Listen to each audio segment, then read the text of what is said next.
Hidup kita ni tidak terhenti apabila kita mati. Dalam sistem ekonomi barat, sistem ekonomi kapitalis terutamanya, kita telah pun dididik teori-teori model-model ekonomi barat, dia ada satu terminal point ataupun titik yang mana segala nikmat kesenangan ini akan terhenti apabila kita mati.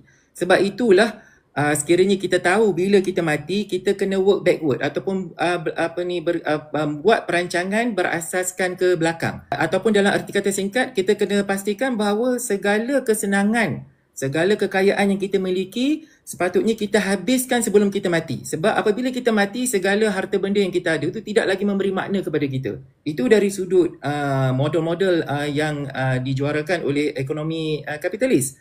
Di mana kalau dari sudut teknikalnya disebut bahawa disebabkan marginal utility itu positif, kita ni sentiasa ada perasaan hendak memiliki.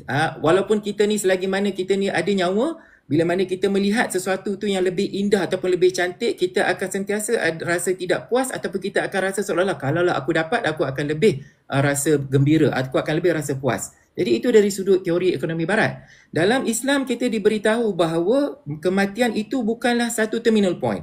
Bahkan hidup kita ni akan berterusan selepas mati. Disebabkan itu, apa-apa perbuatan kita sepanjang kehidupan kita, dia tetap akan ada untung dan rugi yang akan tetap memberi impak kepada keadaan kita di akhirat kelak, walaupun selepas kita mati. Jadi dalam sistem ekonomi Islam ini, kita hendak mengubah pemikiran manusia bahawa sebab segala tindakan kita sewaktu kita ini masih hidup, termasuk keputusan-keputusan yang berkaitan dengan ekonomi, perbelanjaan kita, apa yang kita, dari mana kita mendapat sumber pendapatan kita dan sebagainya, kesemuanya akan memberi impak bahkan selepas kematian kita. Disebabkan itulah tadi faman zuhziya 'anil nar wa udkhilal jannah faqad faz. Kejayaan yang sebenar, keuntungan yang sebenarnya adalah apabila kita masuk melangkahkan kaki kita ke dalam syurga dan terselamat daripada siksaan api neraka.